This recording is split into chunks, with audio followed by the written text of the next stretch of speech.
Sejak sebuah bisikan asing mengguncang keyakinanku. Aku belajar bahwa bahaya tak selalu datang dengan wajah musuh. Kadang ia bersembunyi di balik panggilan keluarga. Sebelum mulai ceritanya, komen dulu kalian dari kota atau negara mana. Aku pengen tahu. Jangan lupa like, subscribe, dan aktifkan lonceng, supaya channel ini makin berkembang. Pagi itu, Sylvie berjalan menuruni lobi gedung kantornya dengan langkah yang biasa saja, tapi hatinya terasa lebih berat dari biasanya.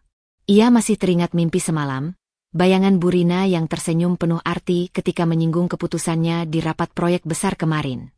Meski Aditya menanggapinya dengan santai, senyum tipis sang ibu mertuanya telah meninggalkan bekas. Hatinya campur aduk antara kesal, cemas, dan rasa tidak berdaya yang samar-samar ia coba padamkan. Langkahnya terhenti sebentar ketika seorang pria berdiri di dekat lift.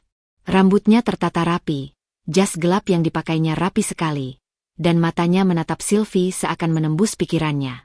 Ia tersenyum samar dan mendekat tanpa permisi. Ada sesuatu pada sorot matanya, tenang, tapi penuh urgensi. "Sylvie," suaranya rendah, hampir seperti angin yang menyelinap ke telinga. "Hati-hati dengan ibu mertuamu." Tubuh Sylvie seketika kaku. Kata-kata itu tidak hanya terdengar aneh, tapi langsung menyayat rasa aman yang ia pegang selama ini. Ia menatap pria itu, terkejut. Maaf, maksud Anda siapa?" Suaranya bergetar meski ia berusaha terdengar tegas. Pria itu tidak menjawab. Ia hanya menoleh sebentar, memberi tatapan yang seolah mengatakan, "Jangan abaikan ini," lalu menghilang ke arah lift yang baru saja terbuka.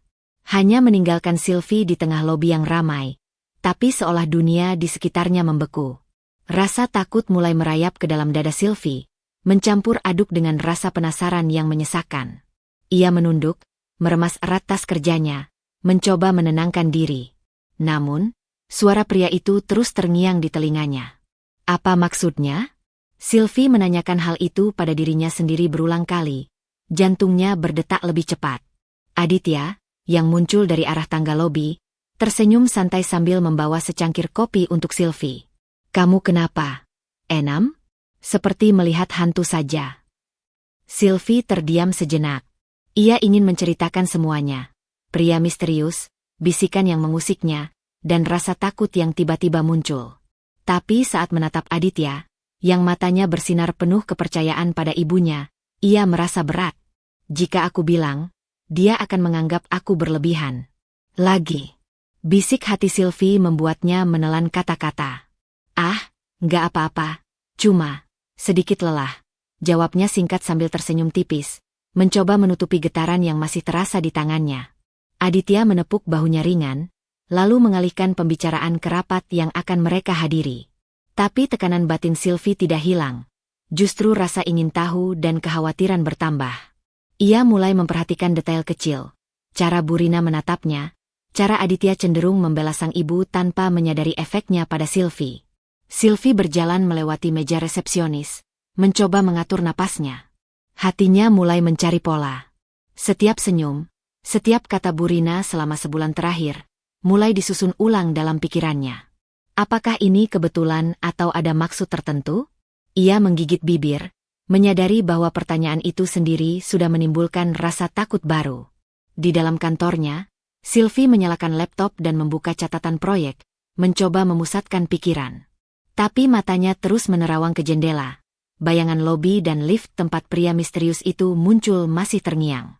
Ia merasakan adrenalin yang asing, campur aduk antara takut dan penasaran, seperti alarm internal yang belum pernah ia rasakan sebelumnya. Dimas, rekan kerja sekaligus teman dekat yang duduk di meja sebelah, menatap Sylvie dari layar komputer. "Kamu kelihatan tegang pagi ini. Enam. Ada apa?" Sylvie menghela napas panjang, ingin mempercayai Dimas, tapi juga takut jika kata-kata itu keluar tanpa bukti. Ia hanya tersenyum tipis. Nggak ada apa-apa. Cuma, ngantuk saja." Namun, dalam hatinya, Sylvie sudah membuat keputusan kecil tapi berisiko. Ia akan mulai mencatat semua hal aneh yang terjadi, setiap gerakan Burina, setiap insiden yang terasa janggal. Sekarang, rasa penasaran dan takut itu menjadi motivasi baru. Hatinya tegang, Tapi ada rasa kontrol yang mulai muncul. Jika ada niat jahat yang tersembunyi, ia tidak akan membiarkannya lepas begitu saja. Ketika rapat pertama dimulai, mata Sylvie terus menyapu lobi melalui kaca jendela kantor, waspada pada setiap gerakan orang-orang. Suara pria misterius itu seolah masih berbisik di telinganya, membuat jantungnya berdegup cepat. Ini baru permulaan. Tekanan batin baru mengendap, mengancam membuatnya gelisah sepanjang hari, dan keputusan kecil untuk mulai mengamati diam-diam adalah langkah pertama yang penuh risiko. Meski pagi hari telah berlalu, getaran dari bisikan misterius di lobi kemarin masih membekas di dada Sylvie. Saat ia menatap layar laptop, catatan rapat proyek yang harus diselesaikan terasa kabur di matanya. Pikirannya terus memutar ulang wajah pria misterius itu dan kata-kata yang diucapkannya. Jantungnya berdetak lebih cepat saat ia menyadari ada pola yang mulai terbentuk di pikirannya. Pola yang menghubungkan ketegangan yang dirasakannya dengan perilaku Burina selama sebulan terakhir. Sylvie menunduk, memperhatikan email yang baru masuk dari Burina. Subjeknya tampak biasa, persetujuan pengeluaran proyek. Namun, saat dibaca lebih teliti, ia menyadari nada yang tidak biasa, sangat rinci dan mengarahkan keputusan yang seharusnya menjadi wewenangnya sendiri. Setiap kalimat seolah menuntun langkahnya, dari pemilihan vendor hingga jadwal rapat yang ia sendiri sudah susun. Sebuah rasa tidak nyaman tumbuh, seolah setiap tindakan yang ia lakukan selalu berada di bawah pengawasan yang intens, tapi tersembunyi. Dimas, yang duduk di meja sebelahnya, menoleh dengan alis terangkat. Kamu kelihatan gelisah lagi, Enam. Masih memikirkan bisikan itu? Katanya santai, tapi ada nada serius dalam suaranya. Dimas bukan hanya rekan kerja. Ia teman dekat yang sering menjadi pengingat bagi Sylvie saat hatinya mulai goyah. Tatapannya penuh perhatian, namun tetap menjaga jarak, memberi Sylvie ruang untuk memutuskan apa yang ingin dibagi. Sylvie menelan ludah dan menutup laptop sebentar. Iya. Tapi ini lebih dari sekadar bisikan, katanya pelan. Aku mulai menyadari, Burina terlalu ikut campur dalam semua hal. Bahkan yang seharusnya keputusan kami, dia arahkan. Dimas mengangguk, mencondongkan tubuh sedikit ke arah Sylvie. Aku nggak mau bikin kamu paranoid, tapi kamu tahu, kadang orang yang terlalu mengatur itu, punya motif yang nggak terlihat. Mungkin mereka ingin kendali lebih, atau sesuatu yang lebih buruk. Kalimat itu menancap tajam di dada Sylvie. Ia memandang meja kerjanya, menatap tumpukan dokumen, layar komputer, dan kalender rapat yang biasanya terasa aman. Kini semuanya terasa seperti jebakan kecil. Seperti Burina menata kehidupan dan pekerjaan Sylvie bukan demi kebaikan, tapi untuk keuntungan yang belum bisa ia pahami. Dalam hati, Sylvie mencoba mengingat setiap kejadian kecil yang sebelumnya ia abaikan. Perubahan tempat dokumen penting tanpa sepengetahuannya, pengaturan ulang agenda rapat tanpa pemberitahuan, hingga komentar ringan Burina yang selalu membuat keputusan Sylvie tampak tidak kompeten. Hal-hal itu dulu terasa wajar, tapi sekarang satu persatu membentuk pola yang menakutkan. Dimas, ucap Sylvie akhirnya, suaranya hampir serak. Aku harus mulai memperhatikan hal-hal kecil ini, mencatat semuanya, sebelum ada sesuatu yang lebih buruk terjadi. Ia menatap rekan kerjanya dengan mata penuh keputusan baru. Dimas mengangguk, menyadari bahwa Sylvie mulai bergerak dari rasa takut pasif menjadi kewaspadaan aktif. Baik, Enam. Aku bisa bantu pantau, tapi hati-hati. Jangan sampai kamu ketahuan sedang mencatat atau mengamati terlalu terang-terangan. Sylvie menarik napas panjang, merasakan campuran rasa lega dan ketegangan baru. Ia mulai merasakan kekuatan kecil dalam dirinya. Meski takut, ia bisa bertindak. Namun, tekanan batin meningkat karena ia tahu langkah kecil ini membawa risiko. Jika Burina mengetahuinya, konsekuensinya bisa jauh lebih serius daripada sekadar dimarahi atau ditegur.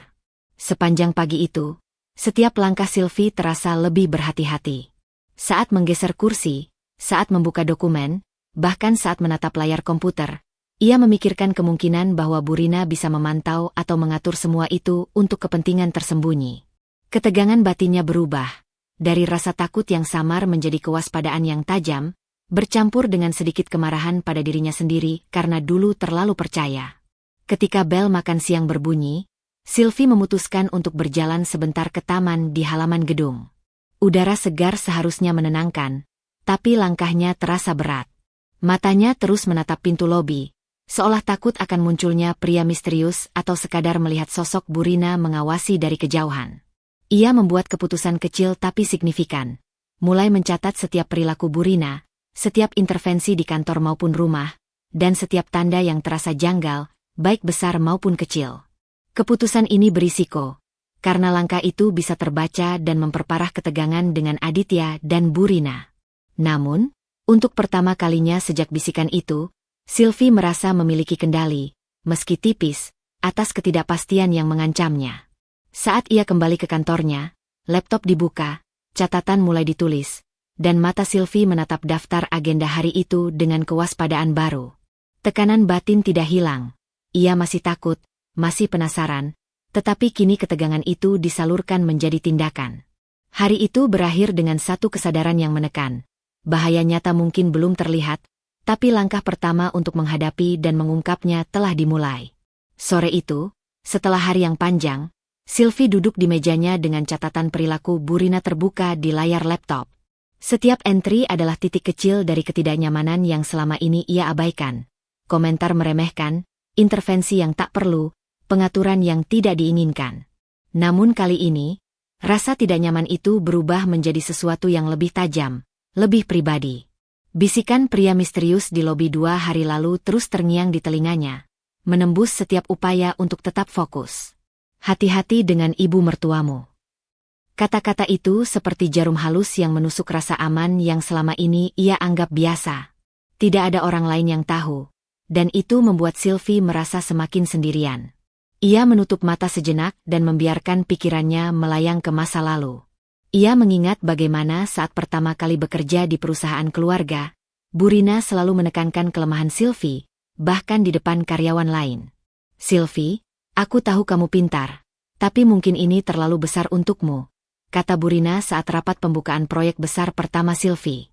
Suara itu, yang waktu itu terdengar seperti nasihat, kini terasa seperti awal dari pola meremehkan yang melekat hingga hari ini. Sylvie menggenggam penanya dengan lebih erat, merasa sakit di dada. "Selama ini aku menoleransi karena aku ingin damai. Tapi mungkin aku terlalu naif." Kenangan lain muncul, komentar tentang penampilannya, cara menegur keputusan bisnisnya, bahkan kata-kata halus yang menekan harga dirinya. Semua itu dulu terasa normal, tapi kini, dalam konteks bisikan misterius itu, terlihat seperti peringatan tersamar. Dimas, yang masih duduk di meja sebelah, menatapnya dengan serius. "Kamu kelihatan seperti memikirkan sesuatu yang besar. Enam. Aku bisa lihat itu di matamu." Suaranya lembut, tapi tegas, menunjukkan bahwa ia siap memberi masukan atau dukungan, tergantung apa yang Sylvie butuhkan. Sylvie menatapnya, menahan napas. "Aku mulai sadar, Dimas. Semua hal kecil yang dulu aku abaikan, sekarang terasa berbeda. Seperti ada maksud tersembunyi di balik semuanya." Dimas mengangguk, menyandarkan punggungnya di kursi. "Makanya aku bilang sebelumnya, jangan bergerak tanpa bukti, Enam. Kalau ini serius, dan kamu cuma mengira-ngira, itu bisa balik ke kamu. Tapi kalau benar, bukti itu satu-satunya senjata kita." Kata-kata Dimas menembus kepala Sylvie. Ia merasakan ketegangan baru, antara ketakutan dan kewaspadaan, antara kemarahan dan kebingungan. Konflik batin itu makin jelas. Bagaimana caranya menavigasi hubungan keluarga dan pekerjaan, tanpa membuat dirinya terlihat paranoid, tapi juga tetap melindungi diri dari ancaman nyata. Sylvie menatap dokumen dan catatan yang ia buat selama 2 hari terakhir. Setiap titik kecil dari perilaku Burina kini terasa seperti potongan teka-teki yang harus dirakit. Kalau aku salah langkah, semuanya bisa gagal. Tapi kalau aku diam, mungkin bahaya nyata menunggu. Ia menekan dagunya, merasa dada berdebar lebih cepat. Ia ingat komentar Burina di akhir rapat kemarin, yang awalnya ia anggap ringan. "Sylvie, jangan terlalu cepat ambil keputusan. Lebih baik tunggu nasihat dari yang berpengalaman." Dulu, kata-kata itu membuatnya tersenyum kecut dan membiarkan diri direndahkan. Sekarang, dengan bisikan misterius yang menghantuinya, kata-kata itu menjadi pertanda, ada kontrol yang disengaja, bukan sekadar perhatian. Sylvie menatap layar laptopnya lagi dan membuka dokumen arsip perusahaan, membandingkan keputusan bisnis yang pernah ia ambil dengan komentar Bu Rina. Ada beberapa intervensi yang tampak wajar, tapi ketika dilihat secara keseluruhan, pola yang membingungkan muncul. Arah keputusan yang ia ambil selalu dimanipulasi, hasilnya selalu memberi keuntungan Bu Rina, bukan perusahaan. Dimas, ucapnya pelan, aku harus mulai mengamati setiap langkahnya. Catat semua interaksi, setiap komentar, setiap dokumen yang diubah. Ini satu-satunya cara aku bisa tahu apa yang sebenarnya terjadi. Dimas mengangguk, menepuk bahu Sylvie ringan tapi penuh pengertian. Baik, tapi hati-hati, Enam. Bu Rina pintar, dan kalau dia tahu kita mengamati, bisa bahaya. Ini bukan soal emosimu saja, ini soal keamananmu juga. Sylvie menarik napas panjang, merasa ketegangan di dadanya semakin berat, tapi ada sedikit rasa kendali yang muncul. Untuk pertama kalinya, ia menyadari bahwa kewaspadaan dan pencatatan sistematis adalah jalan keluar dari rasa takut yang tak jelas itu. Namun tekanan batin baru muncul. Ketakutan akan terbaca, risiko yang meningkat, dan pertanyaan apakah Aditya akan tetap mendukungnya atau kembali membela ibunya. Ia menutup laptop, menatap jendela kantor ke arah lobi, bayangan lift dan orang-orang yang lalu lalang terasa berbeda.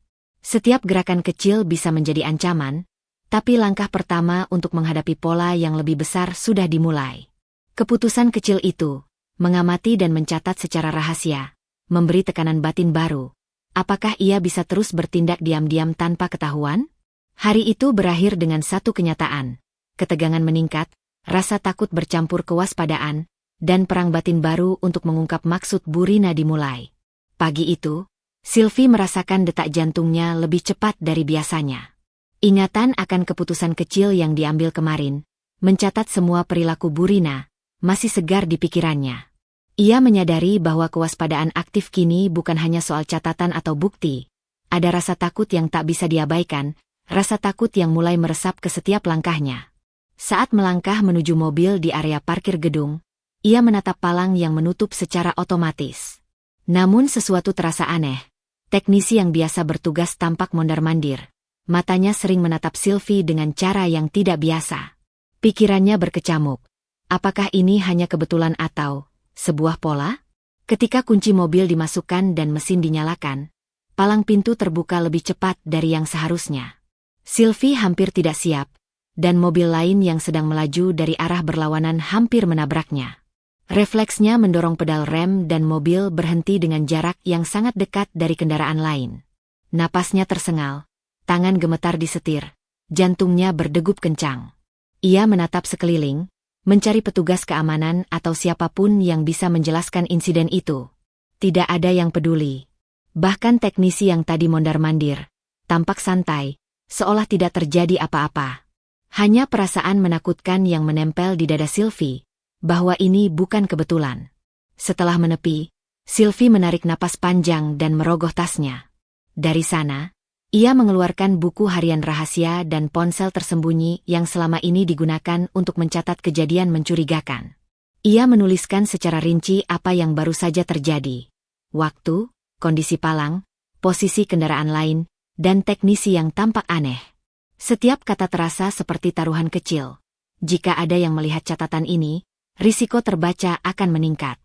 Saat ia menutup buku harian dan menatap mobilnya sendiri, rasa takut bercampur dengan rasa kemarahan lembut.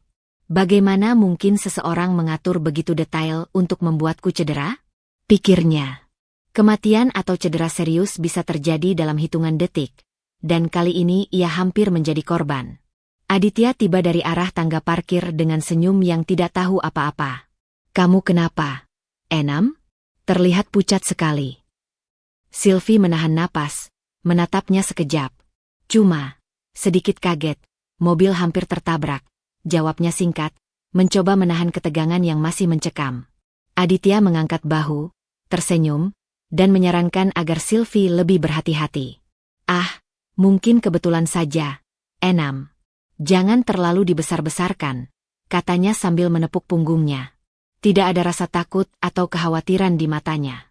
Bahkan, senyumnya seolah menyepelekan bahaya yang baru saja Sylvie alami.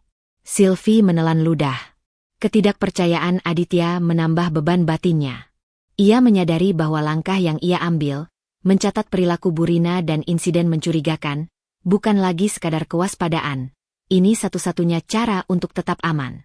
Namun tindakan ini sekarang terasa lebih berisiko, karena Aditya bisa salah paham atau, lebih buruk, Bu Rina bisa mengetahuinya. Di perjalanan kembali ke kantor, pikirannya tidak bisa fokus pada rapat yang menunggu. Ia memutar ulang kejadian itu, memperhatikan setiap detail teknisi, posisi palang, dan jarak mobil yang hampir menabraknya. Setiap elemen terasa seperti puzzle yang harus dipecahkan. Sylvie menyadari bahwa pola ini bukan kebetulan. Bu Rina kini mulai menimbulkan ancaman fisik yang nyata. Setibanya di kantor, ia segera membuka laptop dan menambahkan entry baru ke buku harian rahasia. Deskripsi teknisi, jarak nyaris tabrakan, dan tanggal serta waktu yang tepat. Dimas yang duduk di sebelahnya menoleh, matanya tajam melihat ekspresi Sylvie. "Kamu serius mencatat semua itu, Enam?" Dimas bertanya, suara lembut tapi ada nada tegas. Sylvie menatapnya, wajah tegang. "Aku harus, Dimas. Ini lebih dari sekadar komentar atau intervensi kecil. Kalau ini eskalasi pertama, bisa jadi bukan yang terakhir." Dimas mengangguk, menepuk bahu Sylvie ringan. "Baik, tapi tetap hati-hati. Jangan sampai Bu Rina atau siapapun melihatmu terlalu jelas. Ini bukan sekadar catatan biasa lagi, ini menyangkut keselamatanmu." Sylvie menarik napas dalam-dalam, merasakan tekanan batin yang semakin berat. Rasa takut, kewaspadaan, dan kemarahan bercampur menjadi satu, tapi ada sedikit rasa kontrol yang muncul. Tindakan pertama untuk perlindungan nyata telah diambil. Namun keputusan ini berisiko. Jika diketahui, langkah diam-diamnya bisa memicu bahaya lebih besar atau konflik langsung dengan Aditya. Saat rapat dimulai, mata Sylvie tetap waspada. Setiap gerakan orang di sekitarnya diperhatikan. Palang parkir dan teknisi tadi masih terngiang di kepalanya. Hari itu berakhir dengan satu kenyataan yang menekan. Ancaman fisik nyata telah muncul, catatan dan pengamatan diam-diam menjadi prioritas, dan tekanan batin Sylvie kini meningkat drastis, bersiap untuk menghadapi kemungkinan bahaya berikutnya. Ketegangan dari insiden parkiran kemarin belum benar-benar meninggalkan tubuh Sylvie. Ia bangun pagi dengan dada terasa berat, seolah ada sesuatu yang menekan dari dalam. Keputusan kecil yang ia ambil, mencatat setiap kejadian mencurigakan, membuatnya lebih waspada, tapi juga lebih lelah. Ada perasaan samar bahwa bahaya tidak berhenti pada satu percobaan. Sylvie memilih berangkat lebih awal, sebelum Aditya bangun. Ia tidak ingin menjelaskan apapun. Mesin mobil menyala normal, suara halus seperti biasa. Beberapa menit pertama perjalanan berlangsung tenang, hampir menipu. Hingga ia tiba di persimpangan besar dekat kantor. Lampu lalu lintas berubah merah. Sylvie menginjak pedal rem. Kosong. Tidak ada tekanan balik. Mobil tetap melaju. Darahnya serasa berhenti mengalir. Dalam sepersekian detik, pikirannya kacau, lalu insting mengambil alih. Ia menarik rem tangan dengan keras, membanting setir ke sisi kiri, klakson ditekan tanpa sadar. Ban berdecit panjang. Mobil berhenti miring hanya beberapa meter dari kendaraan di depannya. Teriakan dan klakson lain terdengar. Sylvie terdiam di balik kemudi. Napas terputus-putus, jantungnya berdegup begitu keras sampai telinganya berdenging. Tangannya gemetar hebat. Ini bukan hampir celaka lagi. Ini nyaris mati. Beberapa pengendara menghampiri, menanyakan keadaannya. Sylvie hanya mengangguk singkat. Ia menepi dan menelepon bengkel terdekat.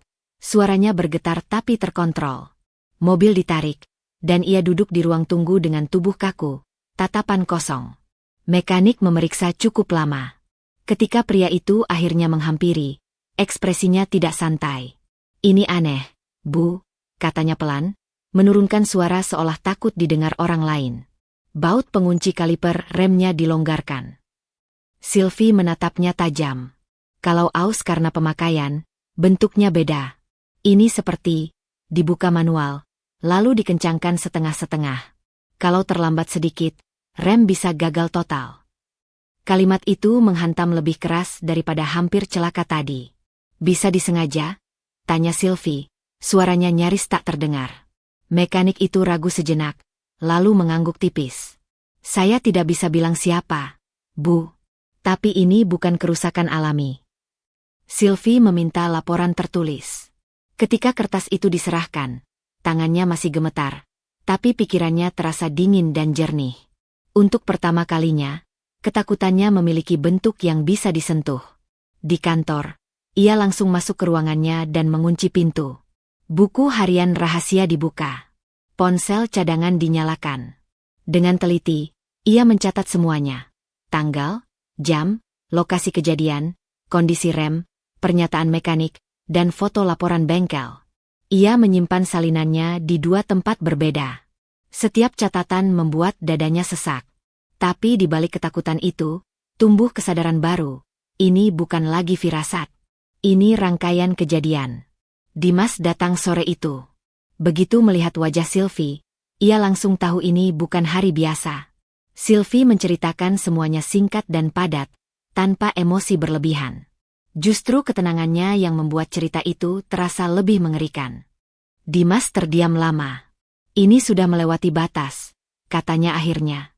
Kalau kamu cuma mengandalkan catatan kejadian, mereka bisa bilang ini kebetulan. Kita perlu tahu siapa yang bergerak, kapan, dan di mana. Sylvie mengangguk pelan. Ia sudah memikirkan hal yang sama, tapi belum berani mengatakannya. Pasang pengawasan rahasia, lanjut Dimas. Bukan di rumah. Terlalu berisiko. Di kantor. Area yang jarang diperhatikan. Arsip, lorong belakang, dekat ruang teknisi. Sylvie menatapnya. Ragu. Kalau ketahuan. Makanya harus rapi. Kamera kecil, sudut mati, dan hanya kita yang tahu. Jawab Dimas tegas, tapi nada suaranya jelas penuh kehati-hatian. Ia bukan memprovokasi, ia melindungi. Belum sempat Sylvie menjawab, pintu terbuka. Bu Rina masuk dengan senyum tenang, seolah tidak ada apa-apa. Ia menanyakan kondisi Sylvie, bahkan menyentuh lengannya dengan penuh perhatian. Kamu harus jaga kesehatan, katanya lembut. Perempuan sepertimu sering terlalu memaksakan diri. Sylvie membalas senyum tipis. Dulu, kata-kata itu terdengar seperti perhatian. Sekarang, semuanya terasa berbeda. Setiap intonasi, setiap tatapan, terasa penuh perhitungan. Malam itu, setelah kantor sepi, Sylvie duduk sendirian di ruangannya.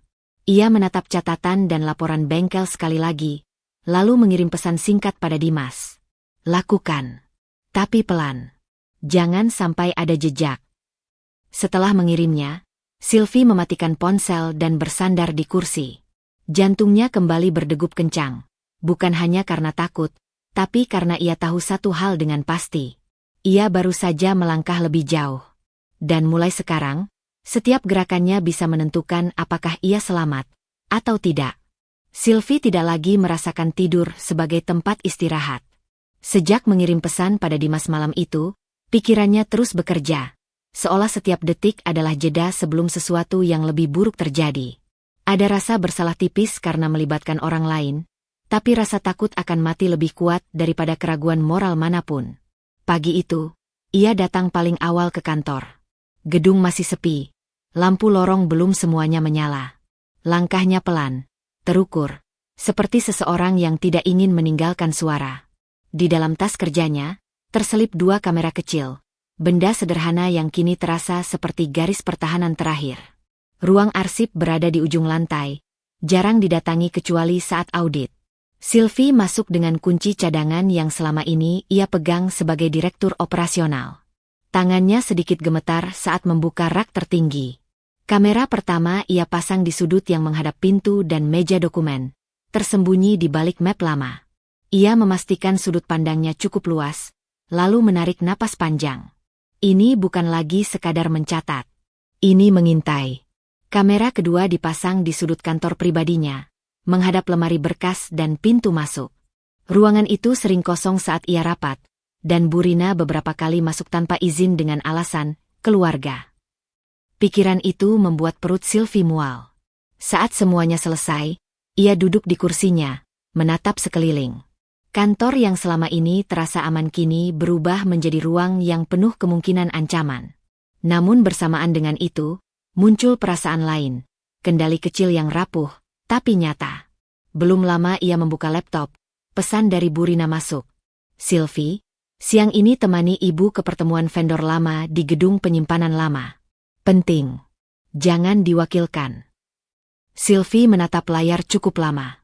Gedung penyimpanan lama adalah bangunan tua milik perusahaan, jarang dipakai, sedang dalam proses renovasi ringan. Jantungnya berdegup lebih cepat.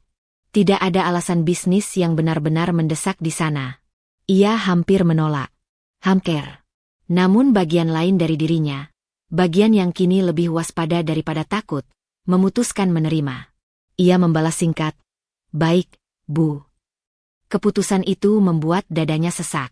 Gedung penyimpanan terasa lembab dan sunyi. Bau debu dan kayu lama memenuhi udara. Beberapa pekerja renovasi terlihat lalu lalang. Bu Rina berjalan di depan, langkahnya tenang, seolah ini tempat yang sangat ia kenal. "Kita lewat sini," katanya, menunjuk lorong sempit di samping. Sylvie mengikutinya, matanya tak lepas dari langit-langit.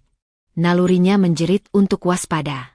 Ketika mereka berhenti di bawah rak besi tinggi yang dipenuhi papan dan peralatan, Bu Rina melangkah sedikit ke samping.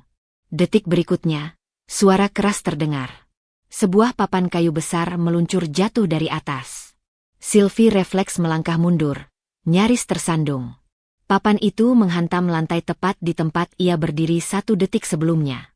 Debu beterbangan. Jantungnya seperti hendak meledak.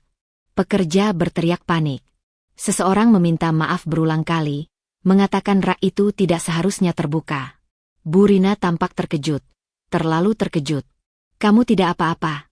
tanyanya, meraih tangan Sylvie dengan cepat. Sentuhan itu membuat Sylvie menggigil. "Aku tidak apa-apa," jawabnya pelan. Tenggorokannya kering.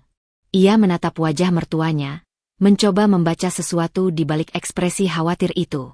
Tapi seperti biasa, yang ia lihat hanyalah ketenangan yang sulit ditembus. Dalam perjalanan pulang, Sylvie diam. Tangannya dingin. Ia tidak lagi ragu pada satu hal.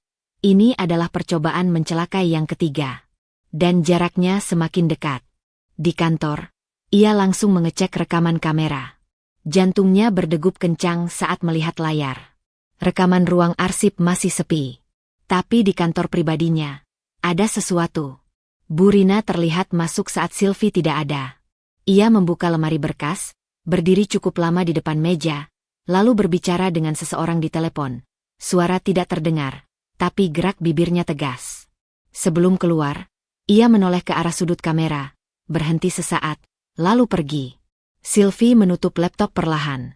Tangan yang memegang mouse gemetar hebat. Dimas masuk beberapa menit kemudian.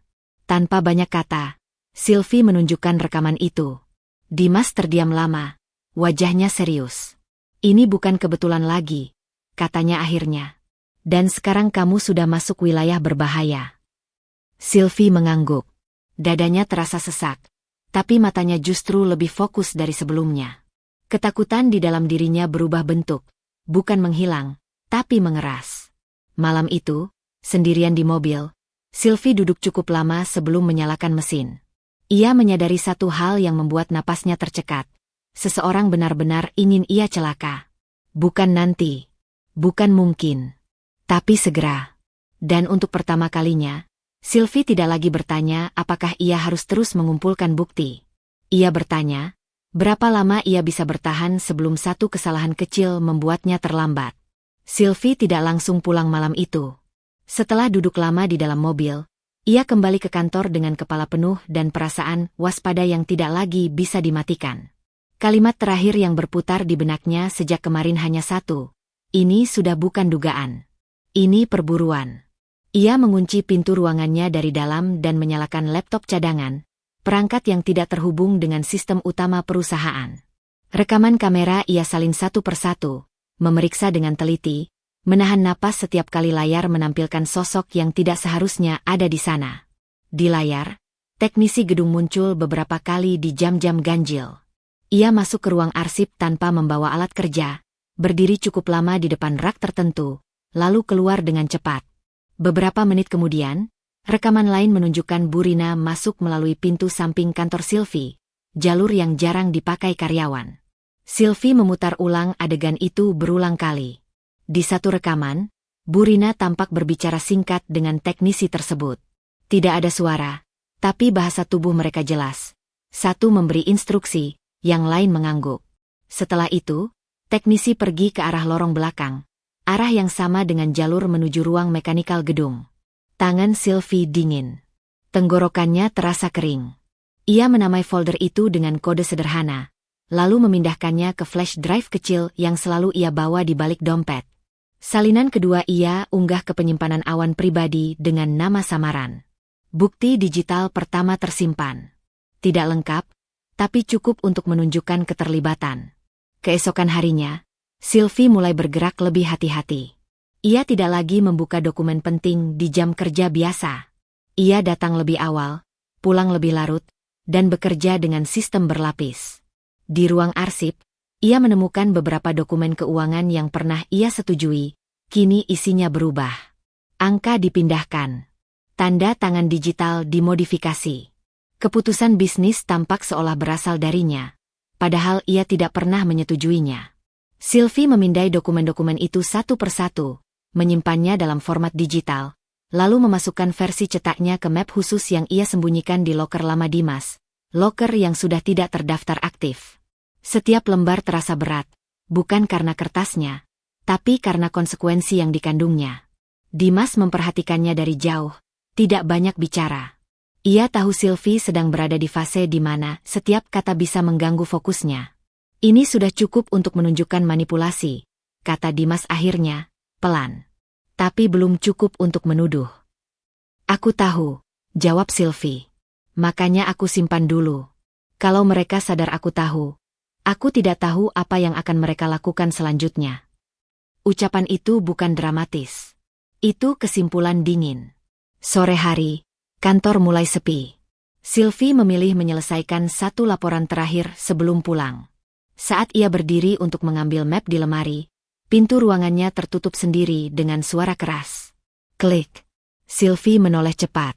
Ia melangkah ke pintu dan mencoba membukanya. Tidak bergerak. Ia menarik gagang pintu lebih keras. Tetap macet. Jantungnya langsung melonjak. Ruangan itu sunyi. Lampu lorong di luar sudah sebagian mati. Tidak ada suara langkah, tidak ada suara orang. Sylvie menarik napas, berusaha tenang. Ia mencoba membuka kembali, mendorong dari sisi lain. Tidak bisa. Kunci seperti tertahan dari luar. Detik demi detik terasa menekan. Ingatan tentang papan jatuh, remblong, dan palang parkir menyatu menjadi satu rasa mual yang kuat. Ini bukan jebakan besar. Ini jebakan kecil yang cukup untuk membuat panik. Ia menahan diri agar tidak berteriak. Mengambil ponsel cadangan, ia mengetik pesan singkat ke Dimas. Pintu macet. Aku di kantor. Tidak ada sinyal panik di pesannya. Tapi jari-jarinya gemetar. Beberapa menit kemudian, terdengar suara langkah dan kunci diputar. Pintu terbuka. Dimas berdiri di sana, wajahnya tegang. Kunci pengamannya digeser dari luar, katanya pelan setelah memeriksa. Bukan rusak. Sylvie duduk perlahan di kursi, lututnya lemas. Ia menatap pintu itu lama sekali, seolah melihatnya untuk pertama kali. Ini peringatan, katanya akhirnya. Bukan untuk mencelakai, untuk mengingatkan. Dimas tidak menyangkal. Malam itu, Burina menelepon Aditya saat Sylvie ada di ruangan yang sama. Nada suaranya khawatir, penuh perhatian. Menyarankan Sylvie tidak sering pulang malam. Menyebut gedung kantor, tidak aman. Sylvie mendengarkan dari kejauhan, perutnya terasa dingin. Ia sadar sesuatu dengan sangat jelas. Lingkaran mulai menyempit. Bukti digital sudah ada. Dokumen sudah diamankan. Tapi bersamaan dengan itu, ruang geraknya semakin kecil. Sebelum tidur, Sylvie memindahkan satu flash drive ke tas yang selalu ia bawa. Satu lagi ke tempat tersembunyi di luar rumah. Keputusan kecil, tapi penuh risiko. Jika ketahuan, tidak ada jalan kembali. Saat lampu kamar dimatikan, Sylvie berbaring dengan mata terbuka. Ia tidak lagi bertanya apakah Burina ingin mencelakainya. Ia bertanya, berapa lama lagi sebelum percobaan itu tidak lagi gagal. Sylvie tidak sempat benar-benar menenangkan diri setelah malam pintu terkunci itu. Tubuhnya masih menyimpan sisa ketegangan. seperti kabel yang ditarik terlalu kencang dan belum dilepaskan. Ia tahu satu hal dengan pasti, peringatan sudah diberikan. Dan biasanya, setelah peringatan, akan ada langkah berikutnya. Pagi itu, Bu Rina menelepon langsung. Tidak lewat Aditya, tidak lewat sekretaris.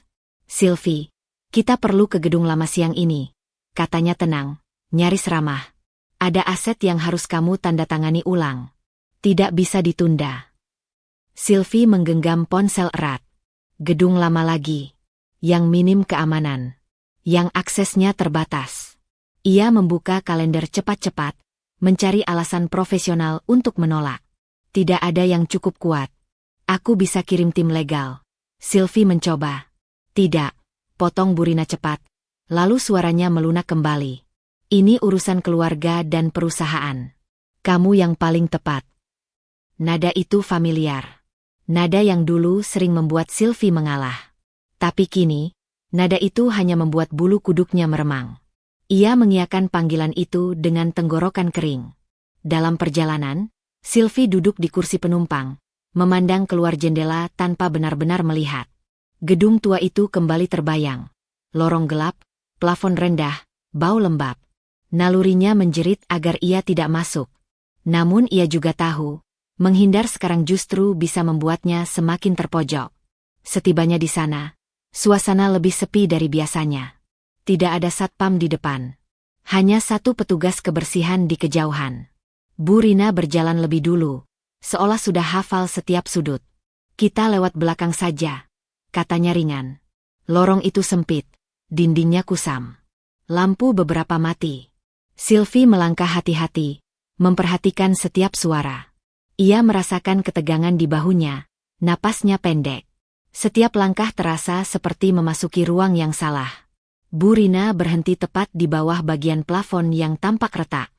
Ia membuka map dan berpura-pura mencari dokumen. "Sebentar ya, Sylvie," katanya. "Tanda tangan di sini saja." Sylvie baru melangkah mendekat ketika suara retakan terdengar. Kerak. Sebelum pikirannya sempat memproses, instingnya bergerak. Sylvie melompat ke samping, refleks yang tidak ia sadari masih ia miliki. Detik berikutnya, potongan plafon runtuh, menghantam lantai tepat di tempat ia berdiri tadi. Debu mengepul. Suara keras menggema di lorong. Sylvie terduduk, jantungnya berdegup liar, telinganya berdenging. Ia terbatuk, napasnya tersengal. Jarak antara dirinya dan kematian barusan hanya satu langkah kecil. Pekerja berlarian datang. Seseorang berteriak panik. Ada yang menyebut ini kecelakaan, ada yang menyalahkan bangunan tua. Bu Rina berdiri sedikit lebih jauh, wajahnya pucat, atau setidaknya terlihat pucat. "Ya Tuhan, Sylvie," katanya, mendekat dengan cepat. "Kamu tidak apa-apa." Sylvie menatapnya. Debu masih menempel di rambutnya, tangannya gemetar hebat. Ia tidak menjawab. Ia hanya menatap wajah mertuanya, mencoba menemukan sesuatu yang bocor dari topeng itu. Tidak ada. Justru ketenangan itulah yang membuat perut Sylvie mual. Perjalanan pulang berlangsung sunyi. Bu Rina terus berbicara tentang keamanan, tentang renovasi yang tertunda, tentang betapa berbahayanya gedung tua itu. Setiap kata terdengar seperti pembenaran yang terlalu siap. Sylvie tidak menanggapi. Di kantor, ia langsung masuk ke ruangannya dan mengunci pintu. Ia duduk di lantai, punggung bersandar ke meja, mencoba menenangkan napas. Tangannya masih gemetar. Kali ini, rasa takutnya berbeda. Ini bukan lagi ketakutan abstrak. Ini kesadaran dingin. Nyawanya benar-benar menjadi target. Ia membuka laptop cadangan dan menandai tanggal hari itu dengan garis tebal di catatan digitalnya. Ia menulis rinci, lokasi, waktu, posisi berdiri, kondisi plafon, siapa yang mengarahkan ke titik itu. Ia menyimpan foto runtuhan yang sempat ia ambil diam-diam. Dimas masuk tak lama kemudian. Begitu melihat wajah Sylvie, ia tidak bertanya. Ia tahu. Ini bukan peringatan lagi, kata Sylvie pelan. Suaranya serak, tapi stabil. Ini percobaan serius. Dimas mengangguk. Dan semakin berbahaya karena bisa selalu disebut kecelakaan. Sylvie memejamkan mata sebentar. Ada rasa marah yang akhirnya muncul, menembus lapisan takut. Marah karena ia hampir mati. Marah karena masih harus diam. Malam itu, di rumah, Sylvie duduk di kamar mandi lama sekali. Air mengalir tanpa ia sadari. Ia menatap tangannya sendiri, membayangkan jika refleksnya sedikit terlambat. Ia keluar dengan satu keputusan kecil yang berat. Mulai sekarang, ia tidak akan datang kemanapun sendirian tanpa persiapan. Ia menyimpan satu rekaman, satu dokumen, satu cadangan bukti di luar jangkauan siapapun di rumah itu. Saat berbaring, matanya terbuka menatap langit-langit. Sylvie tidak lagi berharap keadaan membaik. Ia hanya berharap bisa bertahan cukup lama. Untuk membuat semua ini berhenti dengan caranya sendiri. Dering logam yang jatuh masih menggema di kepala Sylvie, bahkan setelah tubuhnya aman bersandar di dinding koridor. Debu tipis mengendap di rambutnya, menyelinap ke kerah kemeja, membuat dadanya terasa sesak, bukan karena napas, melainkan karena kesadaran yang kian mengeras. Ini bukan kebetulan. Bukan lagi rangkaian kejadian sial yang bisa ditertawakan sebagai nasib buruk. Seseorang sedang mendorongnya ke sudut. Ia menatap lantai. Troli besi berisi peralatan kantor, yang biasanya tersimpan rapi di gudang, tergeletak miring beberapa sentimeter dari kakinya. Baut pengunci rak di atasnya longgar. Satu bahkan nyaris terlepas. Kalau ia terlambat setengah langkah saja, logam itu akan menghantam kepalanya. Tangan Sylvie bergetar saat ia merapikan rambut. Ada panas di tengkuknya, sisa adrenalin yang belum surut. "Sil?" Suara Dimas muncul dari ujung koridor. Ia berlari kecil, wajahnya tegang, mata memeriksa Sylvie dari kepala hingga kaki. "Kamu kenapa?" Sylvie menggeleng, menahan dorongan untuk menangis. "Troli ini dipindahkan," katanya lirih. "Dan raknya dilonggarkan." Dimas berlutut, memeriksa baut dengan jari yang terlatih. Ia menghembuskan napas pendek. "Ini disengaja." Ia menatap Sylvie, suaranya menurun. "Bu Rina ada di gedung tadi." Nama itu menggantung seperti bayangan. Sylvie mengangguk pelan. Ia teringat langkah sepatu yang dikenalnya, tatapan yang terlalu lama, perintah rapat mendadak yang memaksanya melewati koridor sepi ini. Ingatan-ingatan itu kini tersusun rapi, mengerikan dalam keteraturannya. Mereka pindah ke ruang kecil di belakang arsip, pintu ditutup rapat. Sylvie menyeka tangannya dengan tisu, mencoba menenangkan gemetar yang belum mau pergi. Di kepalanya, daftar tanggal dan lokasi berputar, rem mobil, pintu macet, benda jatuh. Polanya tak lagi samar. "Kita harus pindahkan semua," kata Dimas akhirnya. "Sekarang." Sylvie menatapnya. "Semua?" "Rekaman, salinan dokumen, catatanmu. Keluar kantor." Dimas membuka tas ranselnya, mengeluarkan hard drive kecil berwarna hitam. "Aku sudah siapkan enkripsi. Kita salin 2 lapis." Ada bagian dari Sylvie yang ingin menolak, insting lama untuk tetap terlihat normal, tetap berada di wilayah yang dikenalnya. Tapi bagian lain, yang kini lebih lantang, tahu bahwa bertahan di sini berarti memberi kesempatan berikutnya. Mereka bekerja cepat. Sylvie mengeluarkan map tipis dari laci yang terkunci, jemarinya hafal urutannya. Dokumen kontrak dengan angka yang tak sinkron, memo internal dengan tanggal yang dimajukan, email yang dihapus jejaknya. Setiap berkas yang dipindahkan terasa seperti melepaskan beban sekaligus mengikat risiko baru. Ia menyadari, dengan kejelasan yang dingin, bahwa begitu bukti ini aman di luar, ia tak lagi bisa berpura-pura tidak tahu. Dimas menyambungkan hard drive. Lampu kecil berkedip. "Aku bawa ke lokasi aman. Bukan rumahku, bukan tempat biasa." "Kalau ketahuan?" tanya Sylvie. "Kalau ketahuan, bukti tetap selamat." Dimas menatapnya, tegas namun lembut. "Kamu yang harus selamat." Kata-kata itu menancap. Selamat. Bukan menang. Bukan membalas. Selamat. Saat salinan terakhir selesai, Sylvie menutup laptop dengan klik pelan. Keheningan terasa berat. Dari balik dinding, suara langkah kantor kembali. Normalitas palsu yang terasa menghina. "Sil." Dimas ragu sejenak. "Ada satu hal lagi." Sylvie mengangkat alis. "Bu Rina minta kamu ke ruangannya sore ini." Jantung Sylvie melompat. Ia membayangkan ruangan itu, tirai setengah tertutup, meja rapi, senyum yang tak pernah mencapai mata. Undangan itu bukan kebetulan. Itu ujian. Atau jebakan. Dia tahu? Tanya Sylvie. Aku nggak yakin. Dimas memasukkan hard drive ke tas. Tapi setelah kejadian barusan, risikonya tinggi.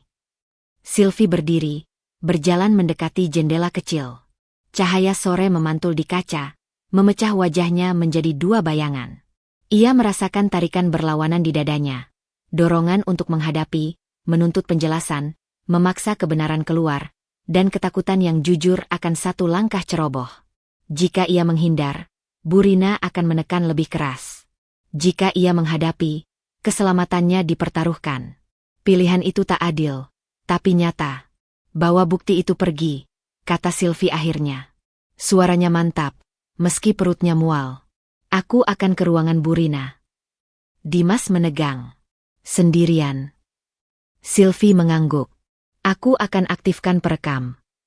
Ia menyentuh saku jaketnya, memastikan perangkat kecil itu ada. Kalau aku tak keluar dalam 30 menit, kamu hubungi pihak yang kita sepakati. Mereka saling menatap. Ada ketakutan di mata Dimas, tapi juga kepercayaan. Ia mengangguk sekali, lalu pergi tanpa menoleh. Sylvie menarik napas panjang. Di langkah pertamanya menuju ruang Burina, ia menyadari satu hal yang membuat dadanya dingin. Ia tak lagi sekadar mengumpulkan bukti. Ia sedang memasuki permainan yang bisa melukai. Namun untuk pertama kalinya, ia melangkah dengan keputusan sadar. Di depan pintu kayu itu, Sylvie berhenti. Tangannya terangkat, ragu sepersekian detik. Lalu ia mengetuk. Ketukan itu membuka pintu, tapi tidak membuka kebenaran. Sylvie keluar dari ruangan Burina dengan punggung tegak dan senyum tipis yang terasa seperti topeng rapuh. Di dalam, percakapan barusan masih berdengung di telinganya. Kalimat-kalimat manis yang diselipi peringatan, pujian yang berujung perintah. Tak ada ancaman terang-terangan. Justru itulah yang membuatnya ngeri. Semua tersampaikan tanpa harus diucapkan. Begitu pintu tertutup, Sylvie menahan napas. Perekam di sakunya hangat, bekerja diam-diam. Ia melangkah menuju tangga darurat, bukan lift. Setiap anak tangga mengingatkannya bahwa ia masih hidup, dan bahwa hidupnya sedang dipertaruhkan. Di ruang kecil yang disewa Dimas di luar kantor, waktu seolah bergerak lebih pelan. Lampu meja menyala temaram. Di atas meja kayu, bukti-bukti itu terhampar seperti potongan puzzle yang akhirnya saling mengunci. Catatan tanggal dan lokasi insiden ditulis rapi dengan tinta biru. Rekaman CCTV menampilkan bayangan teknisi yang masuk di jam ganjil, lalu Burina yang muncul beberapa menit kemudian. Selalu sendirian, selalu cepat. Dokumen bisnis dengan angka yang dimajukan bertaut dengan memo internal yang direvisi sepihak. Dan kini, rekaman suara dari ruang Burina. Nada rendah, perintah implisit, jeda-jeda yang berbicara lebih keras dari kata-kata. Sylvie duduk, merapatkan kedua tangan. Tubuhnya lelah, pikirannya tegang seperti senar. Ini lengkap, katanya pelan, seolah takut merusak keseimbangan yang rapuh. Dimas mengangguk, matanya tak lepas dari layar. Lengkap, dan berbahaya. Ia memutar satu klip lagi. Wajah teknisi terlihat jelas. Pria itu, yang selama ini mereka sebut Pak Arman, akhirnya setuju berbicara setelah Dimas menunjukkan jadwal kerja yang dimanipulasi. Bukan pengakuan penuh, tapi cukup untuk mengikat pola. Arman tak datang untuk merusak. Ia datang karena diminta, diarahkan, dan dibayar untuk mengatur ulang.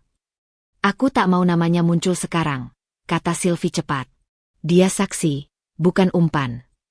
Setuju. Dimas menutup laptop. Kita lindungi dulu. Keputusan itu mengubah sesuatu di dalam diri Sylvie. Ia menyadari bahwa mengumpulkan bukti berbeda dengan menggunakannya.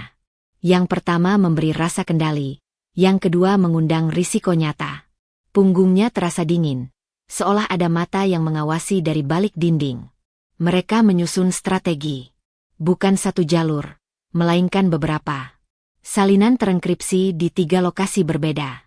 Jadwal penyerahan yang tak sinkron. Nama kontak yang disamarkan. Bahkan rute pulang yang diubah setiap hari. Setiap langkah kecil terasa seperti mengikat simpul, aman, tapi menuntut ketelitian tanpa celah. Kalau kamu menyerahkan ini sendiri, tekanannya terlalu besar, kata Dimas. Kalau bersama-sama, risikonya tersebar. Sylvie menggeleng pelan. Justru itu. Mereka menargetkan aku, bukan kamu. Kalimat itu menohok, tapi jujur. Sylvie merasakannya sejak lama. Tekanan itu personal. Setiap kebetulan selalu terjadi ketika ia sendirian. Setiap dorongan selalu mengarah padanya. Ia berdiri, berjalan ke jendela. Di luar, hujan tipis mulai turun. Kota tampak biasa saja, padahal hidupnya tidak. Aku akan menyerahkan bukti lewat perantara, katanya akhirnya. Bukan tatap muka. Bukan waktu yang bisa ditebak. Dimas menatapnya. Ragu. Perantara siapa? Pihak yang tak bisa mereka tekan dengan cara yang sama. Sylvie menarik napas. Dan aku akan memberi sinyal lebih dulu. Potongan kecil, cukup untuk menunjukkan bahwa aku tidak menggertak. Ada jeda. Strategi itu berisiko. Memberi sinyal berarti mengundang reaksi. Tapi menahan semuanya juga berarti memberi waktu bagi lawan untuk bergerak lebih dulu. Bagaimana dengan keselamatanmu? Tanya Dimas. Sylvie menyentuh saku jaketnya lagi, memastikan perekam cadangan ada. Aku akan menghilang dari pola. Cuti mendadak. Ponsel sekunder. Lokasi berubah. Ia berhenti, lalu menambahkan dengan suara lebih pelan, aku tidak ingin jadi korban yang rapi. Malam makin larut ketika mereka berpisah. Sylvie berjalan sendirian menuju mobil. Kali ini bukan mobilnya. Ia memeriksa sekeliling. Refleks yang kini otomatis. Setiap bunyi membuatnya menegang. Setiap bayangan terasa terlalu dekat. Tapi di balik ketakutan itu, ada sesuatu yang baru. Tekad yang lebih dingin, lebih terukur. Di apartemen sewaan, Sylvie menata bukti terakhir ke dalam map kecil. Bukan yang paling lengkap, melainkan yang paling aman untuk dilepas pertama. Ia menulis pesan singkat tanpa nama, tanpa emosi, hanya fakta. Jarinya berhenti sejenak di atas tombol kirim. Jika ia menekan tombol itu, permainan berubah. Tidak ada jalan kembali ke ketidaktahuan. Sylvie menatap layar. Lalu, dengan napas yang ditahan, ia menjadwalkan pengiriman. Bukan sekarang, tapi dini hari. Keputusan kecil. Risiko besar. Lampu padam. Dalam gelap, Sylvie berbaring tanpa benar-benar tidur, mendengarkan hujan dan detak jantungnya sendiri. Menunggu reaksi dari langkah yang baru saja ia ambil. Keputusan kecil itu, menjadwalkan pengiriman dini hari, menggantung seperti awan gelap di atas kepala Sylvie. Ia terbangun dengan perasaan seolah rumahnya sendiri telah berubah menjadi lorong sempit tanpa pintu keluar. Setiap bunyi kayu mengembang, setiap hembusan angin dari jendela, membuat napasnya terhenti sepersekian detik. Ketakutan kini tidak lagi abstrak. Ia punya berat, punya alamat. Pagi itu, Sylvie turun tangga rumah dengan langkah pelan. Aditya sudah berangkat lebih dulu, meninggalkan meja makan yang belum sempat dirapikan. Ia memegang ponsel cadangan di saku, mode senyap, perekam siap. Bukan karena ia merencanakan apapun, melainkan karena nalurinya tak lagi mau kompromi. Di belokan tangga, ia merasakan kehadiran itu sebelum melihatnya. Aroma parfum yang terlalu familiar. Langkah kaki yang berhenti tepat di belakangnya. Sylvie menoleh, dan Bu Rina berdiri di sana dengan senyum tipis yang tidak mencapai mata. Pagi, kata Bu Rina, datar. Sylvie membalas anggukan, memilih turun satu anak tangga lagi. Jarak itu terasa salah. Terlalu dekat. Ia hendak membuka mulut, entah untuk menyapa atau meminta izin lewat, ketika dorongan itu datang. Bukan kuat, tapi tepat. Tepat di punggung. Tepat saat berat badannya berpindah. Dunia menyempit. Pegangan tangga licin oleh keringat di telapak tangannya. Sylvie terhuyung. Lututnya membentur anak tangga. Napasnya tersedak. Ia mencengkeram besi dingin itu dengan segenap tenaga. Bahunya terantuk dinding. 1 detik lebih lama, dan tubuhnya akan meluncur ke bawah. Jangan berpura-pura lemah. Suara Bu Rina menyusul, rendah dan dingin. Kau pikir aku tidak tahu apa yang kau lakukan? Sylvie tidak menjawab. Ia hanya bertahan. Di saku, ponsel merekam, sebuah keajaiban kecil di tengah kepanikan. Jantungnya berdebar begitu keras hingga ia takut mikrofon menangkapnya lebih jelas daripada kata-kata. Kau terlalu jauh, lanjut Burina. Hentikan sekarang. Atau aku yang menghentikanmu. Sylvie menelan ludah. Kata-kata itu bukan ancaman berlapis gula. Tidak ada metafora. Tidak ada basa-basi. Ia merasakan perubahan di dalam dirinya. Ketakutan yang selama ini ditahan rapi kini retak. Dan dari retakan itu keluar kejernihan yang menyakitkan. Ini bukan permainan kuasa. Ini soal bertahan hidup. Ia menggeser tubuhnya, berdiri tegak dengan napas terputus-putus. Jangan sentuh aku, katanya akhirnya. Suaranya lebih pelan dari yang ia inginkan, tapi cukup jelas.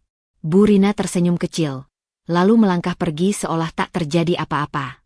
Tangga kembali sunyi, menyisakan getar di kaki Sylvie. Ia menunggu sampai langkah itu benar-benar menjauh sebelum berani duduk di anak tangga. Punggung menempel dinding. Tangannya gemetar saat mematikan perekam. Beberapa menit kemudian, pintu depan terbuka. Aditya kembali. Wajahnya terkejut melihat Sylvie duduk di tangga dengan mata memerah dan lutut memar. Sil? Kenapa? Jatuh. Sylvie memotong cepat. Kebohongan itu keluar otomatis. Refleks lama yang ingin melindungi semua orang sekaligus menghancurkan diri sendiri. Aditya berjongkok, menatap wajahnya lebih lama dari biasanya. Ada sesuatu yang tidak cocok. Bukan luka di lututnya, melainkan ketegangan di rahangnya. Cara matanya menolak bertemu. Kamu ketakutan, katanya pelan. Bukan tuduhan. Pengamatan. Sylvie menggeleng, lalu berhenti. Untuk pertama kalinya, ia membiarkan kebisuan menjawab. Ketika ia akhirnya menatap Aditya, ketakutan itu ada, telanjang, tak disembunyikan. Aditya terdiam.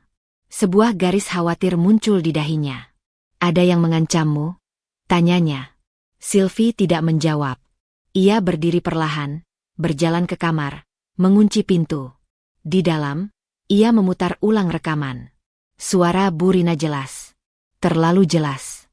Ia menyimpan file itu ke folder tersembunyi, lalu ke penyimpanan kedua. Tangannya berhenti di atas layar. Ragu. Di luar, Aditya mengetuk sekali. Kalau kamu tidak aman, katanya dari balik pintu, aku perlu tahu. Sylvie memejamkan mata. Mengatakan sebagian berarti membuka pintu yang tak bisa ditutup kembali. Mengatakan semuanya berarti memicu badai. Ia memilih yang paling kecil dan paling berisiko. Ia membuka pintu, menunjukkan lututnya, menunjukkan wajahnya. Aku hampir jatuh, katanya. Dan aku tidak sendirian di tangga. Aditya menarik napas panjang. Ia tidak bertanya lagi. Tidak membantah. Hanya satu kalimat keluar, pelan tapi tegas. Kita tidak bisa pura-pura lagi. Malamnya, Sylvie duduk di tepi ranjang dengan ponsel di tangan. Rekaman ancaman itu sudah siap. Cukup satu ketukan untuk dilepas sesuai jadwal. Ia menatap jam. Dini hari semakin dekat. Keputusan kecil itu kini berdenyut, menuntut keberanian yang lebih besar dari sebelumnya. Sylvie menggeser pengaturan. Bukan kirim otomatis, melainkan tunda, 2 jam. Risiko bertambah. Tapi ia butuh satu hal lagi, memastikan Aditya tidak berada di jalur bahaya yang sama. Dengan jari yang masih gemetar, ia menyimpan rekaman itu ke satu lokasi tambahan, tempat yang tak seorang pun duga, lalu mematikan lampu. Dalam gelap, Sylvie berbaring dengan mata terbuka, mendengarkan langkah di rumah yang terasa asing. Ancaman kini sudah menyentuh kulit. Dan ia tahu, langkah berikutnya, sekecil apapun, akan menentukan siapa yang jatuh lebih dulu. 2 jam penundaan itu terasa seperti berdiri di tepi jurang sambil menghitung napas. Sylvie tidak tidur. Ia duduk di meja kerja dengan lampu redup, memandangi folder yang hanya berisi sebagian dari kebenaran, potongan rekaman, satu dokumen yang dimanipulasi, dan catatan tanggal yang rapi. Bukan semua. Sengaja. Ia tahu, membuka seluruh kartu sekaligus akan memicu sesuatu yang tak bisa dikendalikan. Yang ia butuhkan malam ini adalah reaksi. Pagi merambat masuk melalui celah tirai ketika ia memutuskan bergerak. Sylvie memilih ruang makan sebagai panggung. Tempat yang paling aman, secara kasat mata, tapi paling berbahaya secara emosional. Burina duduk dengan sikap biasa, membaca koran, seolah dunia tidak pernah berusaha menjatuhkan siapapun dari tangga. "Bu," kata Sylvie, suaranya tenang dengan susah payah. Ia meletakkan ponsel di atas meja, layar menyala. "Aku ingin bicara." Bu Rina melirik, lalu tersenyum kecil. "Tentang apa?" Sylvie menggeser ponsel itu sedikit.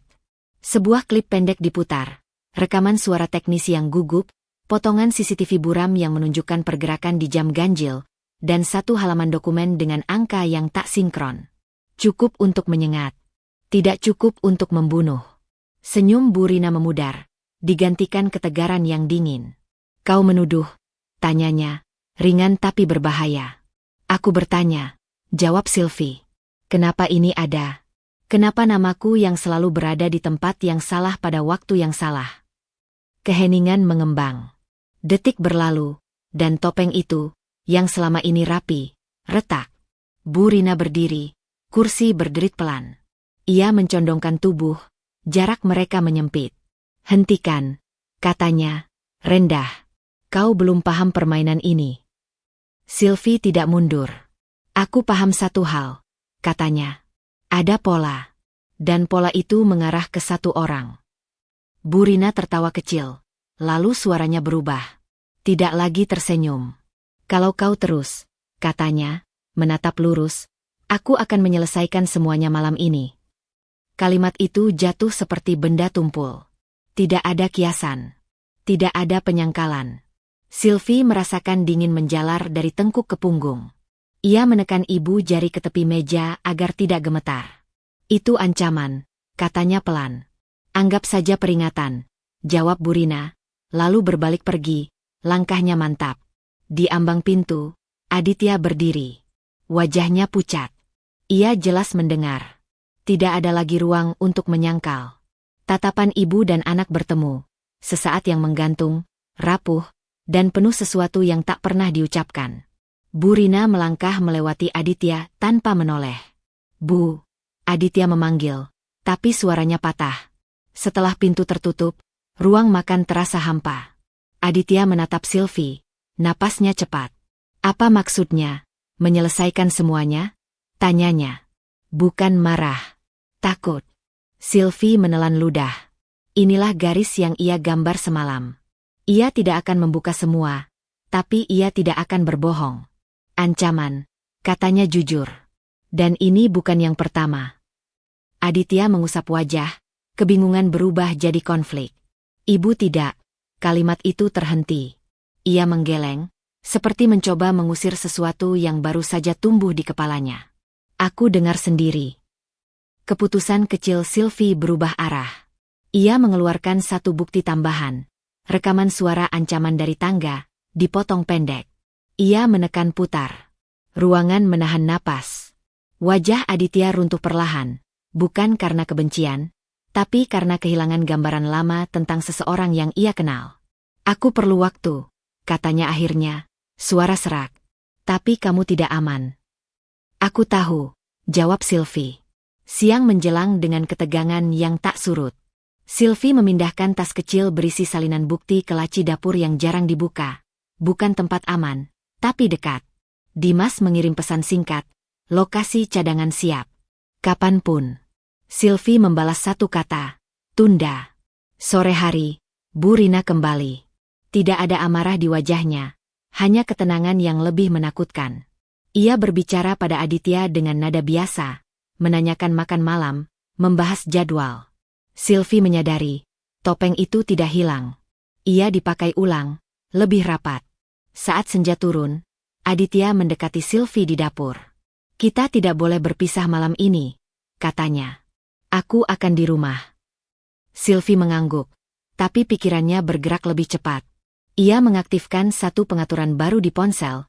Pengiriman otomatis akan aktif jika sensor lokasi mendeteksi perubahan mendadak. Risiko bertambah. Namun ancaman sudah terlalu dekat untuk menunggu. Malam turun, dan rumah berubah menjadi medan sunyi. Sylvie menatap pintu kamar Bu Rina yang tertutup. Ia menyadari satu hal yang menusuk. Menantang dengan bukti sebagian telah membuka sesuatu yang tak bisa ditutup kembali. Topeng sudah terbuka, dan di baliknya, ada niat yang tak lagi sabar.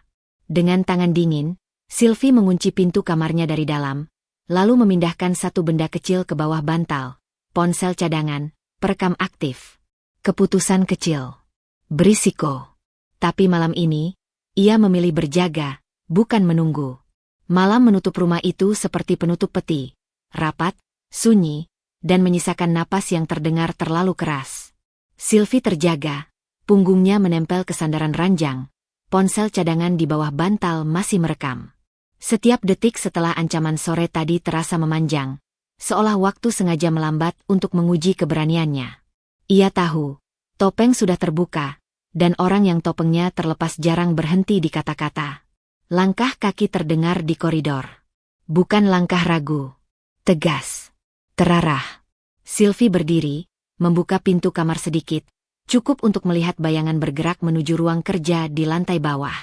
Jantungnya berdebar, tapi pikirannya jernih dengan cara yang mengerikan. Ini dia. Ia menyusul, menjaga jarak. Ruang kerja menyala setengah, lampu meja memotong gelap dengan cahaya kuning. Bu Rina berdiri membelakangi pintu, membuka laci besi. Sylvie berhenti di ambang, menarik napas. Bu, katanya, kita perlu berhenti. Bu Rina menoleh perlahan. Di tangannya, sebuah benda berat, paperweight marmer yang biasa menghiasi meja. Wajahnya tenang, terlalu tenang. Kau yang memulai, katanya. Dan kau yang mengakhiri. Sylvie melangkah mundur setengah langkah.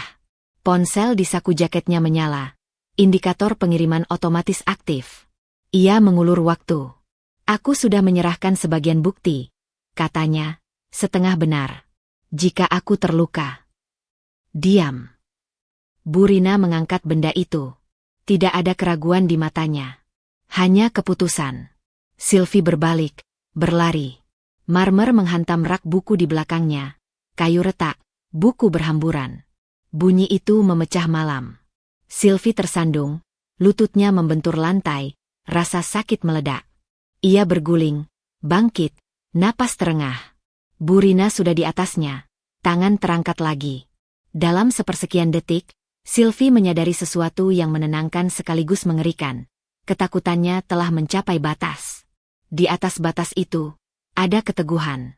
Ia menangkis dengan lengan, marmer menghantam meja, getarnya menjalar ke tulang. Ia menjerit, bukan karena sakit semata, melainkan karena marah yang akhirnya menemukan suara. Cukup, teriak Sylvie. Pintu depan dibuka keras. Suara langkah cepat menyusul, disertai teriakan perintah. Keamanan. Letakkan benda itu.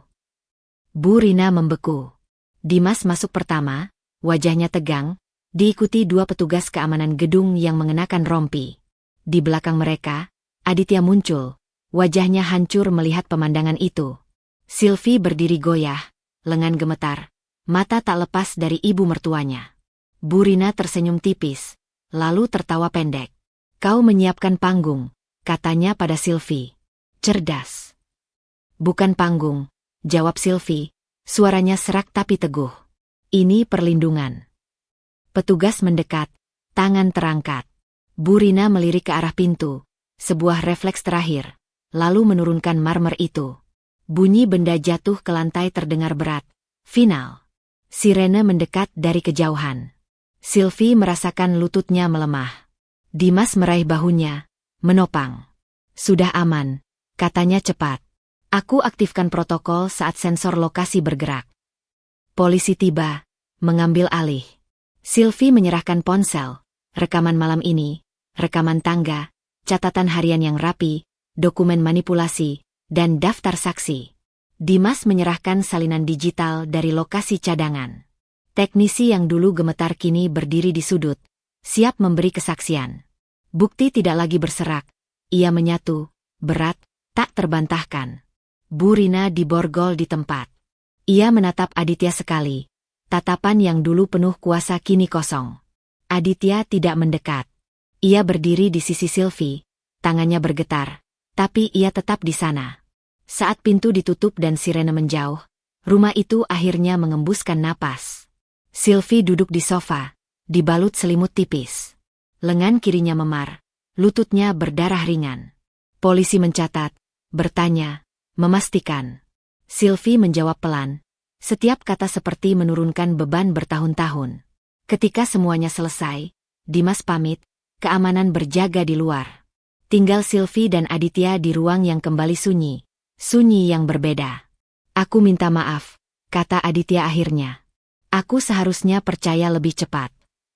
Sylvie menatap tangannya sendiri. Aku juga minta maaf, katanya. Aku menunggu terlalu lama. Ia bangkit perlahan, mengambil ponsel cadangan dari bawah bantal yang tadi terbawa ke ruang tamu. Pengiriman otomatis telah berhenti, karena ancaman sudah tercatat secara resmi. Keputusan kecil berikutnya menunggu. Apakah ia akan kembali ke rumah ini besok, atau memilih tempat lain untuk bernapas? Sylvie memandang pintu, lalu Aditya. Malam ini, katanya pelan, aku butuh ruang. Aditya mengangguk, menahan air mata. Sylvie melangkah ke kamar tamu, mengunci pintu dari dalam, bukan karena takut lagi, melainkan karena memilih. Di balik pintu itu, ia menyadari satu hal yang belum selesai, hidup setelah selamat. Dan itu, entah kenapa, terasa sama menegangkannya. Pagi setelah malam penangkapan terasa aneh, terlalu terang untuk sebuah rumah yang baru saja menjadi saksi niat membunuh. Sylvie bangun dengan tubuh pegal dan kepala berat, memori kejadian semalam masih menempel seperti debu halus yang tak mau luruh. Ia duduk di tepi ranjang kamar tamu, mengatur napas, merasakan denyut di lengannya yang memar. Rasa sakit itu nyata, namun berbeda, tidak lagi menakutkan, lebih seperti penanda bahwa ia masih hidup. Proses hukum bergerak cepat. Pagi itu, telepon dari penyidik datang dengan nada formal.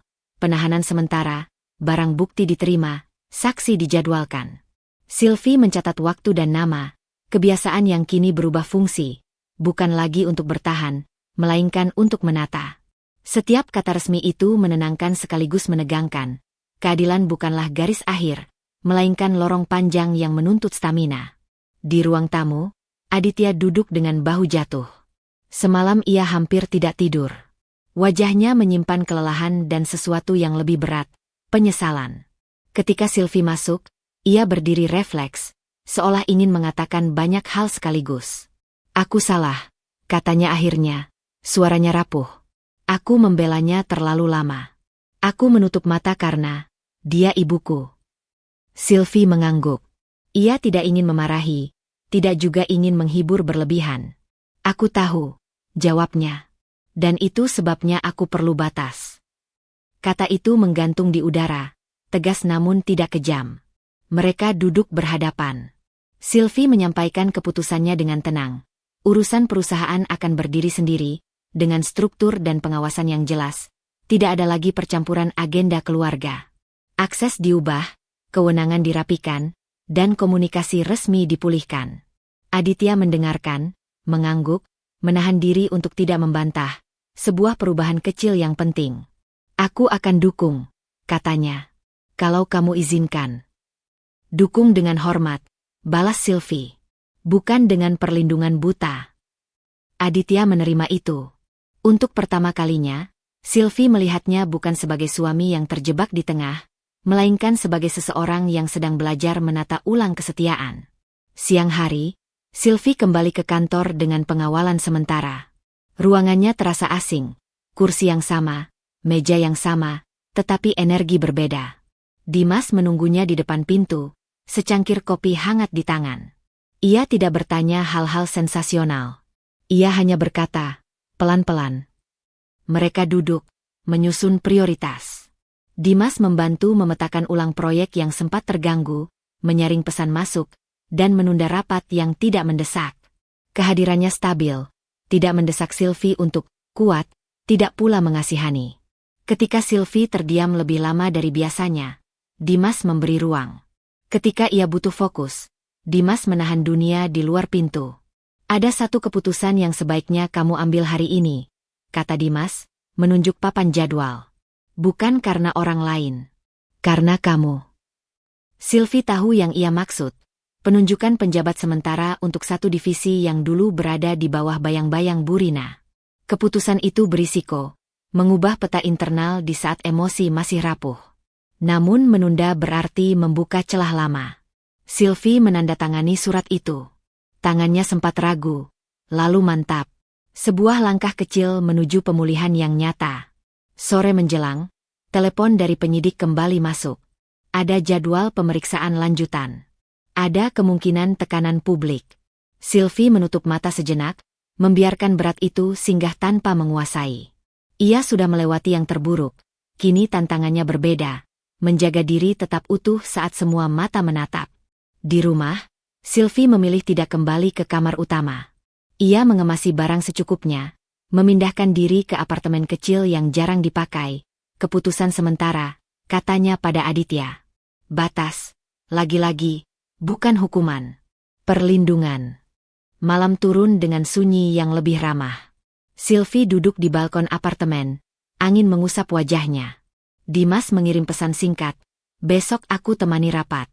Kamu tidak sendirian. Sylvie tersenyum tipis. Namun ketenangan itu rapuh. Di ponselnya, sebuah email baru masuk, tanpa nama pengirim, hanya satu kalimat. Tidak semua yang terlibat sudah terlihat. Jantung Sylvie berdebar.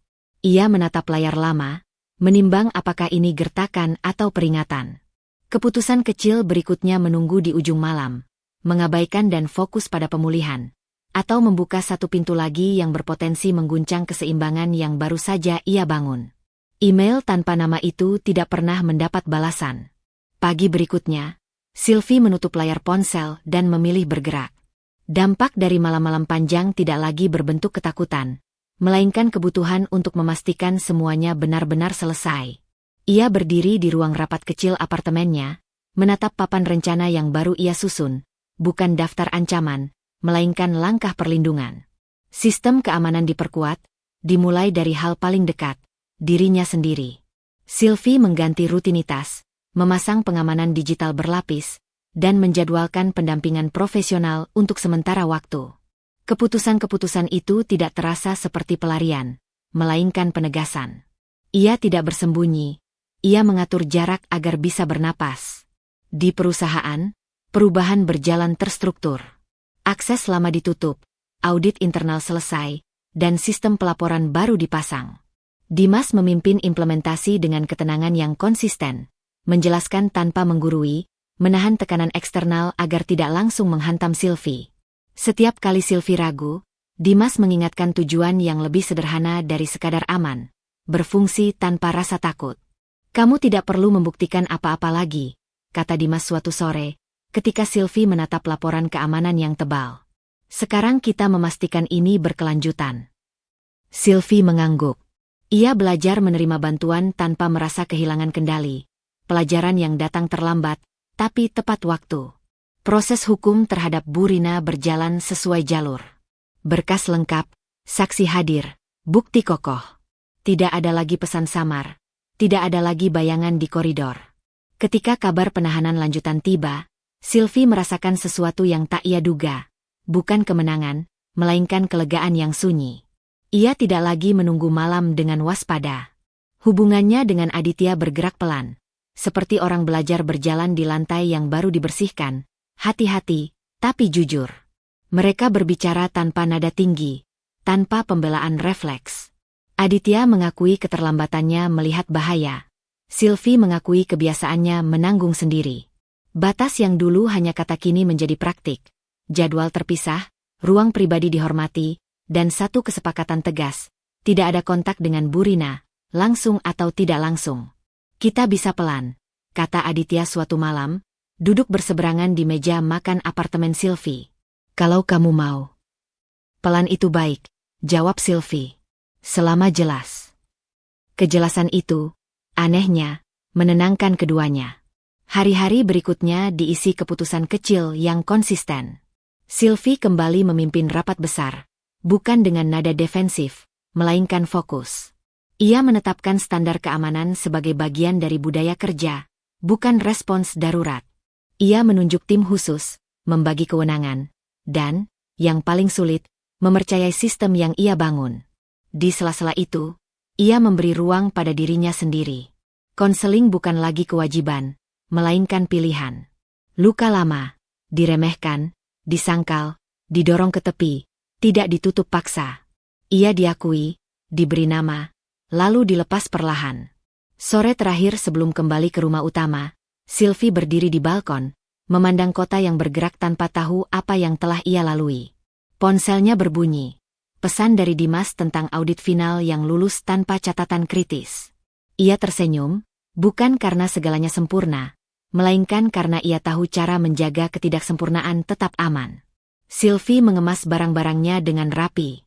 Ia memutuskan kembali, bukan sebagai pengulangan, tetapi sebagai pilihan sadar. Rumah tidak lagi menjadi tempat ancaman. Ia menjadi ruang dengan aturan yang jelas. Ketika Aditya membantunya memindahkan kotak terakhir, tidak ada janji besar yang diucapkan. Hanya kesepakatan sederhana untuk terus berbicara.